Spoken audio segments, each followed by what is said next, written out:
Ram friends, ఏంటి ముసుగేసుకొచ్చింది అనుకుంటున్నారా? ఈ మధ్య కొత్తగా ముసుగు ఛాలెంజ్ అని రోడ్ల మీద తిరుగుతున్నారు కదా. మనకెందుకులే కానీ ఈ దిక్కుమాలిన ముసుగు తీసేద్దాం.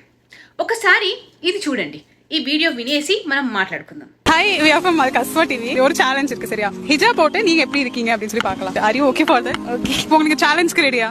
நீங்க ரெடியா இருக்கீங்களா? Yeah fine. நீங்க வந்து இந்த ஹிஜாப்ல எப்படி இருக்கீங்கன்னு உங்களை பார்க்கலாமா? ஓகே, நீங்க ரெடியா? எனக்கு ஓகே, ரெடி. సెప్టెంబర్ 3న సోషల్ మీడియాలో వైరల్ అయిన ఒక వీడియోలో నిర్వాహకురాలు బింత్ హనీఫా తను అల్ కస్వా టీవీ నుండి అని చెప్పి తమిళనాడులోని ఏ ప్రాంతం అనేది స్పష్టంగా తెలియదు, వీధుల్లో ఉన్న మహిళలు మరియు యువతులను హిజాబ్ ఛాలెంజ్లో పాల్గొనమని కోరుతుంది.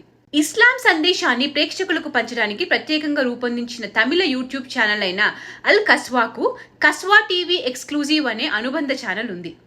ఈ ఛానల్ చేసేది వాళ్ళ మతాన్ని జనాల్లోకి తీసుకెళ్లడం, మత ప్రచారం చేసుకోవటం. దీంట్లో తప్పేముంది? ముందే ఛాలెంజ్ యాక్సెప్ట్ చేస్తారని అడిగారు, ఒప్పుకుంటేనే ముసుగు వేశారు అని మీరు అనుకోవచ్చు.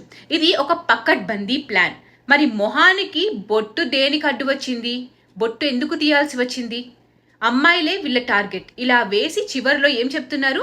ரொம்ப கியூட்டா இருக்கீங்க, நிஜமாவே கியூட்டா இருக்கீங்க, சூப்பரா இருக்கீங்க இந்த டிரான்ஸ்ஃபர்மேஷன்ல. Thank you. ரொம்ப நீட்டா இருக்கீங்க. நீங்க இந்த ஃபர்தால வந்து உங்களுக்கு ரொம்ப ஃபிட்டியா இருக்கு. ஆக்சுவலி ரொம்ப அழகா இருக்கீங்க, நிஜமாவே அழகா இருக்கீங்க, ரொம்ப கியூட்டா இருக்கீங்க. நீங்க இதுல இந்த ஃபர்தா போட்டதுக்கு அப்புறமா நீங்க டெஃபினட்டா இது பார்க்கணும். சர்ப்ரைஸ் நீங்க பார்க்கணும்ல எப்படி இருக்குன்னு சொல்லிட்டு. இருங்க, உங்களுக்கு நான் வந்து காட்டுறேன் நீங்க எப்படி இருக்கீங்கன்னு பார்த்து. మీరు చాలా క్యూట్గా ఉన్నారు, చాలా అందంగా ఉన్నారు, ముచ్చటగా ఉన్నారు, ముసుగు మీకు బాగా సెట్ అయింది అని.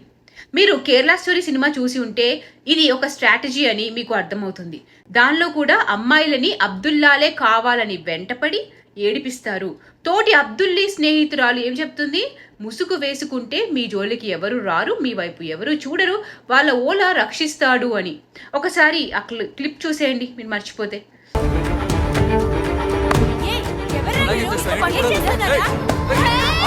హిజాబ్ వేసుకున్న ఒక్క అమ్మాయిని కూడా ఏ ఒక్కరు రేప్ చేయలేరు, అంతెందుకు టీస్ కూడా చేయలేరు. Because Allah always protects us. ఇది కూడా ఇలాంటి ఒక స్ట్రాటజీనే. అమ్మాయిలే వీళ్ళ సాఫ్ట్ టార్గెట్. ఒకవేళ సేమ్ తిలకం ఛాలెంజ్ ఆర్ ముసుగు ఫ్రీ ఛాలెంజ్ అని చేస్తే ఒప్పుకుంటారా? వచ్చి మీ ముసుగు తీసేయండి అని, తీసేశాక ముచ్చటగా ఉన్నారని, ఎంత అందంగా ఉన్నారు అని అంటే ఒప్పుకుంటారా? ఒక్కరైనా ముసుగు తీయడానికి ఛాలెంజ్ యాక్సెప్ట్ చేస్తారా? పోనీ తిలకం ధరించడానికి ఒప్పుకుంటారా? మొహానికి బొట్టు, తలలో పువ్వులు పెట్టుకోమని అడిగి చూడండి. ఒక్క ఛాలెంజ్ పేరు చెప్పి వాళ్ళ స్ట్రాటజీస్ అప్లై చేస్తుంటే తిరిగి ప్రశ్నించడం ఎందుకు చేయట్లేము? అమ్మాయిలు, అబ్బాయిలు, మీ దగ్గరికి ఎవరైనా ఇలాంటి చెత్త ఛాలెంజ్లతో వస్తే ఈ ప్రశ్నలు వేయండి. మీ దాంట్లో హలాలా అంటే ఏంటి అని అడగండి. పెద్దనాన్న, బాబాయ్ పిల్లలను మీరు పెళ్లి చేసుకుంటారా అని అడగండి. మీరు మొదట తిలకం ధరిస్తారా అని అడగండి. ముసుగు ఫ్రీ ఛాలెంజ్ యాక్సెప్ట్ చేయండి మొదలు అని, అప్పుడు నేను ముసుగు వేసుకుంటా అని అడగండి. వాళ్ళు మన ఆచారాలు పాటించరు, సరే, ఎవరి ఆచారాలు వాళ్ళవి, కానీ వాళ్ళ ఆచారాలు హిందూ ఆడపిల్లల మీద ఎందుకు రుద్దాలి? ముసుగు వేసి నువ్వు ఇప్పుడు క్యూట్గా ఉన్నావు అని ఎందుకు పొగడాలి? అంతకుముందు అందంగా లేరనా? ముసుగు ఛాలెంజ్ అంటే రిఫ్రిజిరేటర్లో పడతారా, సూట్ కేసులో పడతారా అని చూసే ఛాలెంజ్ అని ఎప్పుడు అర్థమవుతుంది ఆడపిల్లలకి? ఇక్కడ తప్పు ఛాలెంజ్ చేసిన వాళ్ళది కానే కాదు, నవ్వుతూ యాక్సెప్ట్ చేసిన వాళ్ళది. మీ ఇంట్లో అమ్మాయిలకి, అబ్బాయిలకి లవ్ జిహాద్ పేరిట అమ్మాయిలు ఎలా సూట్ కేసుల్లో, రిఫ్రిజిరేటర్లో దొరుకుతున్నారో చెప్తే ఇలాంటి ఛాలెంజెస్కి దూరంగా ఉంటారు. మీరు అడగచ్చు, కన్సెంట్ తీసుకొని ముసుగు వేసింది తప్పేంటి అని. మరి హీరో షారుఖ్ ఖాన్ హిందువులకి గణేష్ చతుర్థి శుభాకాంక్షలు చెప్తే అది తన వ్యక్తిగతం కదా. సినిమాల కోసమో, హిందువుల డబ్బుల కోసమో, లేకపోతే మూవీస్ కోసమో, ఏ కారణమైతేనేమి తన ఇష్టానుసారంగా తిలకం ధరించి శుభాకాంక్షలు తెలిపితే ఒక అబ్దుల్లా అంటాడు, నీ పేరు మార్చుకో, నువ్వు అబ్దుల్లావి కాదు అని షారుఖ్ ఖాన్ని. ఒక బిలాల్ అంటాడు షారుఖ్ ఖాన్ని ఉద్దేశించి లానత్ అనే పదాన్ని వాడి, అంటే నువ్వు ఇస్లాంకి పట్టిన శాపం, ఇస్లాంలో చెడపుట్టావు అని అర్థం అన్నమాట. ఇంకో ఉమర్ అంటాడు షారూఖ్ నువ్వు హిపోక్రిట్ అని. ఇంకొకటి అంటాడు ఏంటి షారూఖ్ ఖాన్ నువ్వు గణేశాన్ని దేవుడు అని నమ్ముతున్నావా అని అడుగుతున్నాడు. ఇంకొకడు సిగ్గులేని బతుకు అని తిడుతున్నాడు. తిట్టేది అంతా ఎవరు? తోటి అబ్దుల్లాలే. సో ఒక అబ్దుల్లా జస్ట్ విషెస్ చెప్తే హిందువులకు ఒప్పుకోలేని వాళ్ళు వాళ్ళ ముసుగు మన మీద వేయడానికి ఎందుకు ప్రయత్నిస్తున్నారు?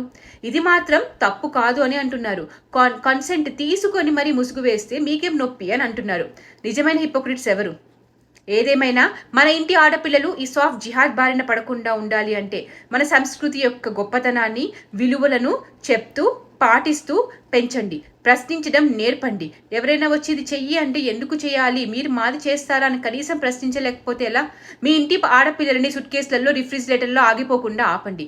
ఈ యూట్యూబర్ మీద తీవ్రమైన బ్యాక్లాష్ రావడంతో అందరూ ప్రశ్నించడంతో గణపతి ప్రాంతానికి చెందిన కుమరేసన్ ఫిర్యాదు చేసిన నేపథ్యంలో యూట్యూబర్ అనాజ్ అహ్మద్ను సైబర్ క్రైమ్ అధికారులు అరెస్ట్ చేశారు. సో ప్రశ్నిస్తే ఏదో ఒకటి జరగక మానదు.